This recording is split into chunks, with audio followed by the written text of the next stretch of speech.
Hi guys, ಎಲ್ಲರೂ ಹೇಗಿದ್ದೀರಾ? ಇವತ್ತಿನ ರೆಸಿಪಿ ಏನಂತ ಹೇಳೋದಾದರೆ, ಈಗ ಮಾವಿನಕಾಯಿ ಸೀಸನ್ ಆಗಿರೋದ್ರಿಂದ ನಾನಿಲ್ಲಿ ಮಾವಿನಕಾಯಿನ ಉಪ್ಪಿನಕಾಯಿನ ಹಾಕ್ತಾಯಿದ್ದೀನಿ. ಇದನ್ನು ಯಾವ ರೀತಿ ಹಾಕೋದು ಅಂತ ಕೆಲವರು ಉಪ್ಪಿನಕಾಯಿನ ಹಲವಾರು ರೀತಿಯಾಗಿ ಮಾಡ್ತಾರೆ. ನಾನು ಸೀಸನ್ ವೈಸು ಮಾವಿನಕಾಯಿ ಇದ್ದಾಗ ನಾನು ಈ ರೀತಿ ಮಾಡ್ಕೊತೀನಿ.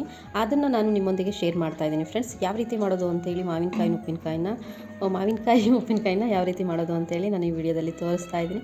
ಅದಕ್ಕೂ ಮುಂಚೆ ಯಾರೆಲ್ಲ ನಾನು ಹೊಸದಾಗಿ ವಿಡಿಯೋ ನೋಡ್ತಾ ಇದ್ದೀರಾ ಫ್ರೆಂಡ್ಸ್, ಪ್ಲೀಸ್ ನನ್ನ ಚಾನಲ್ನ ಸಬ್ಸ್ಕ್ರೈಬ್ ಮಾಡಿಕೊಂಡು ಪಕ್ಕದಲ್ಲೇ ಇರೋ ಬೆಲ್ಲೈಕನ್ ಕ್ಲಿಕ್ ಮಾಡಿ ಅಂತ ಹೇಳ್ತಾ, ನಾವು ಫ್ರೆಂಡ್ಸ್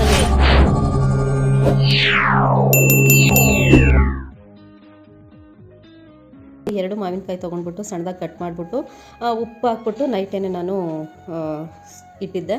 ಬೆಳಗ್ಗೆ ಅಂದರೆ ಉಪ್ಪು ಹಾಕಿಡೋದ್ರಿಂದ ಅದಕ್ಕೆ ನೀರಿನಂಶ, ಹುಳಿ ಅಂಶ ಎಲ್ಲ ಒಂದು ಸ್ವಲ್ಪ ಕಡಿಮೆ ಆಗುತ್ತೆ.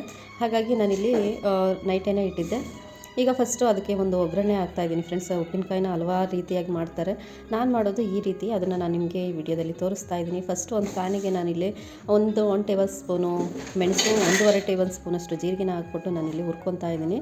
ಯಾವುದೇ ರೀತಿ ಆಯಿಲ್ ಹಾಕೋಂಗಿಲ್ಲ ಫ್ರೆಂಡ್ಸ್, ಹುರ್ಕೊಳ್ಳೋಕ್ಕೆ ಹಾಗೆಯೇ ಹುರ್ಕೊಳ್ಳೋದಷ್ಟೇ ಫ್ರೆಂಡ್ಸ್. ನನಗಂತೂ ಈ ರೀತಿ ಉಪ್ಪಿನಕಾಯಿ ಮಾಡ್ಕೊಂಡು ಸ್ಟೋರ್ ಮಾಡಿ ಇಟ್ಕೊಂಡು ತಿನ್ನೋದು ತುಂಬಾ ಚೆನ್ನಾಗಿರುತ್ತೆ. ನಾವು ಅಂಗಡಿಯಿಂದ ತಂದು ತಿನ್ನೋದಕ್ಕಿಂತ ಸೀಸನ್ ವೈಸ್ ಮಾವಿನಕಾಯಿ ಇದ್ದಾಗ ಈ ರೀತಿ ನಾವೇ ಮನೇಲಿ ಪ್ರಿಪೇರ್ ಮಾಡಿಕೊಂಡು ಸ್ಟೋರ್ ಮಾಡಿ ಇಟ್ಕೊಂಡ್ರೆ ತುಂಬ ಟೇಸ್ಟಿಯಾಗಿರುತ್ತೆ. ಊಟದ ಜೊತೆಲಿ ನಾವು ತಿಂಡಿ ಜೊತೆಲಿ ತಿನ್ಬೋದು ಅಂತೇಳಿ ನಾನು ಏನು ಹುರಿದಿಟ್ಕೊಂಡಿದ್ದೀನಿ ಅದನ್ನೆಲ್ಲ ನಾನಿಲ್ಲಿ ಮಿಕ್ಸಿ ಜಾರಿಗೆ ಹಾಕ್ಕೊತಾ ಇದ್ದೀನಿ. ತುಂಬ ಸಿಂಪಲ್ ಫ್ರೆಂಡ್ಸ್. ನಾನು ಏನು ಹುರಿದಿಟ್ಕೊಂಡಿದ್ದೀನಿ ಮೆಣಸು ಜೀರಿಗೆನ ನಾನಿಲ್ಲಿ ಒಂದು ಮಿಕ್ಸಿ ಜಾರಿಗೆ ಹಾಕ್ಬಿಟ್ಟು ಒಂದು ಎರಡು ಗೆಡ್ಡೆ ಅಷ್ಟೇ ಬೆಳ್ಳುಳ್ಳಿ ತೊಗೊಂಡ್ಬಿಟ್ಟು ಸಿಪ್ಪೆ ಸುಲಿದು ನಾನಿಲ್ಲಿ ರುಬ್ಕೊತಾ ಇದ್ದೀನಿ. ತರಿಯಾಗಿ ರುಬ್ಬಿದ್ದೀನಿ. ಅದಾದಮೇಲೆ 1.5 ಸ್ಪೂನಷ್ಟು ನಾನು ಚಿಲ್ಲಿ ಪೌಡರ್ ಹಾಕ್ತಾಯಿದ್ದೀನಿ ಅಷ್ಟೇ ಫ್ರೆಂಡ್ಸ್. ಅದನ್ನೆಲ್ಲ ಹಾಕಿ ಸ್ವಲ್ಪ ನಾವು ನೀರು ಬೇಕು, ನೀರು ಹಾಕ್ಕೊಳ್ಳೋ ಅವಶ್ಯಕತೆ ಏನಿಲ್ಲ. ಇದರಲ್ಲೇ ಮಾವಿನಕಾಯಿ ಏನು ಮಾಗ್ಲಿಕ್ಕೆ ಇಟ್ಟಿದ್ವಲ್ಲ ಅದರಲ್ಲೇ ರಸ ಇರುತ್ತೆ. ಆ ರಸನೇ ಹಾಕ್ಕೊಂಡ್ಬಿಟ್ಟು ನೀರನ್ನೇ ಹಾಕ್ಕೊಂಡ್ಬಿಟ್ಟು ನಾವಿಲ್ಲಿ ಗ್ರೈಂಡ್ ಮಾಡಿಕೊಂಡ್ರೆ ಆಯಿತು. ಇದಂತೂ ಒಗ್ಗರಣೆ ಅಂತೂ ತುಂಬಾ ಚೆನ್ನಾಗಿರುತ್ತೆ ಫ್ರೆಂಡ್ಸ್. ಸ್ವೀಟಾಗಿ ಹುಳಿ ಇದ್ರೂ ಕೂಡ ತುಂಬ ರುಚಿಯಾಗಿ ಅನಿಸುತ್ತೆ. ಫಸ್ಟು ನಾನೀಗ ಅದಕ್ಕೆ ಏನು ರುಬ್ಬಿಟ್ಕೊಂಡಿದ್ದೀನಿ ಅದನ್ನು ನಾನು ಒಗ್ಗರಣೆ ಹಾಕಬೇಕು. ನೆಕ್ಸ್ಟ್ ಒಂದು ಪ್ಯಾನಿಗೆ ಒಂದು 4 ಟೇಬಲ್ ಸ್ಪೂನಷ್ಟು ಎಣ್ಣೆ ಹಾಕ್ಬಿಟ್ಟು ನಾನಿಲ್ಲಿ ಕಾಯಲಿಕ್ಕೆ ಬಿಟ್ಟಿದ್ದೀನಿ. ಕಾದಾದಮೇಲೆ 1 ಟೇಬಲ್ ಸ್ಪೂನಷ್ಟು ಸಾಸಿವೆ ಹಾಕ್ಬಿಟ್ಟು ಅದು ಚಟಪಟ ಸಿಡಿಬೇಕು ಫ್ರೆಂಡ್ಸ್. ಸಿಡ್ದಾದ್ಮೇಲೆ ನಾನು ಏನಿಲ್ಲಿ ರುಬ್ಬಿಟ್ಕೊಂಡಿದ್ದೀನಿ ಆ ಖಾರನ ನಾನಿಲ್ಲಿ ಎಲ್ಲ ಹಾಕ್ತಾಯಿದ್ದೀನಿ. ತುಂಬಾ ಟೇಸ್ಟಿಯಾಗಿರುತ್ತೆ ಫ್ರೆಂಡ್ಸ್. ನೀವು ಒಬ್ಬೊಬ್ಬರು ಒಂದೊಂದು ರೀತಿ ಉಪ್ಪಿನಕಾಯಿನ ಮಾಡ್ಕೊತೀರಾ. ಈ ರೀತಿ ನೀವು ಟ್ರೈ ಮಾಡಿಲ್ಲ ಅಂದರೆ ಮಿಸ್ ಮಾಡಿದ್ರೆ ಮನೇಲಿ ಈ ರೀತಿ ಟ್ರೈ ಮಾಡಿ, ತುಂಬ ಟೇಸ್ಟಿಯಾಗಿರುತ್ತೆ. ಮಕ್ಕಳು ಕೂಡ ತುಂಬ ಇಷ್ಟಪಟ್ಟು ತಿಂತಾರೆ. ಯಾಕಂದರೆ ಇದಕ್ಕೆ ನಾನು ಬೆಲ್ಲ ಹಾಕ್ತಾಯಿದ್ದೀನಿ. ಸ್ವೀಟಾಗಿ ಆಮೇಲೆ ಖಾರವಾಗಿ ತುಂಬ ಚೆನ್ನಾಗಿರುತ್ತೆ. ನಾನು ಏನು ರುಬ್ಬಿಟ್ಟಿದ್ದೀನಿ ಅದನ್ನೆಲ್ಲ ಹಾಕ್ಬಿಟ್ಟು ಆಮೇಲೆ ನಾನಿಲ್ಲಿ ಸ್ವಲ್ಪ ಹಿಂಗೆ ಹಾಕ್ಬಿಟ್ಟು 1/4 ಟೇಬಲ್ ಸ್ಪೂನಷ್ಟೇ ಅರಿಶಿನ ಹಾಕ್ತಾಯಿದ್ದೀನಿ. ಉಪ್ಪು ನಾವು ಮಾವಿನಕಾಯಿನ ನಾವು ಹೆಚ್ಚಿಟ್ಟಿದ್ವಲ್ಲ ಆವಾಗಲೇ ಉಪ್ಪು ಹಾಕಿದ್ದೀನಿ. ಇದಕ್ಕೊಂದು ಸ್ವಲ್ಪ ಹಾಕಿದರೆ ಸಾಕಷ್ಟೇ ಖಾರಕ್ಕೆ, ಇಲ್ಲಾಂದರೆ ಸೆಪ್ಪೆ ಆಗುತ್ತೆ. ಅದಾದಮೇಲೆ ಎಲ್ಲ ಚೆನ್ನಾಗಿ ಕುದ್ದಾದಮೇಲೆ ನೀವೇ ನೋಡ್ತಿರ್ಬೋದು ಯಾವ ರೀತಿ ಗಟ್ಟಿ ಆಗ್ತಿದೆ ಅಂತೇಳಿ. ಆ ಟೈಮಲ್ಲಿ 1 ಟೇಬಲ್ ಸ್ಪೂನಷ್ಟು ಬೆಲ್ಲ ಹಾಕಬೇಕು ಫ್ರೆಂಡ್ಸ್. ಬೆಲ್ಲ ಹಾಕೋದ್ರಿಂದ ತುಂಬ ಟೇಸ್ಟಿಯಾಗಿರುತ್ತೆ.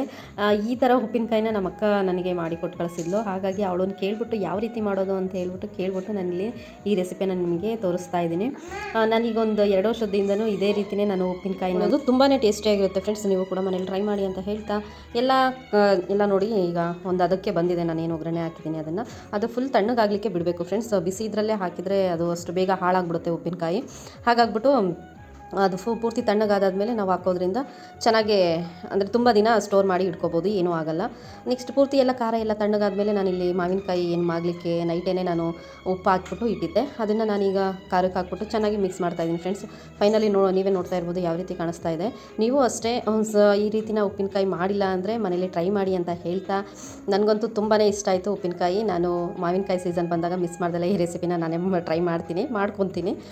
ಯಾರಿಗೆಲ್ಲ ನನ್ನ ವೀಡಿಯೋಸ್ ಇಷ್ಟ ಆಯಿತು ಫ್ರೆಂಡ್ಸ್, ಪ್ಲೀಸ್ ನನ್ನ ಚಾನಲ್ನ ಸಬ್ಸ್ಕ್ರೈಬ್ ಮಾಡಿಕೊಂಡು ಪ್ಲೀಸ್ ನನ್ನ ವೀಡಿಯೋಗೆ ಒಂದು ಲೈಕ್ ಕೊಡಿ ಅಂತ ಹೇಳ್ತಾ, ಇದೇ ಥರ ವೀಡಿಯೋಸ್ಗಳು ಬೇಕು ಅನ್ನೋದಾದರೆ ಪ್ಲೀಸ್ ನನ್ನ ಚಾನಲ್ನ ಸಬ್ಸ್ಕ್ರೈಬ್ ಮಾಡ್ಕೊಳ್ಳಿ. ಬಾಯ್.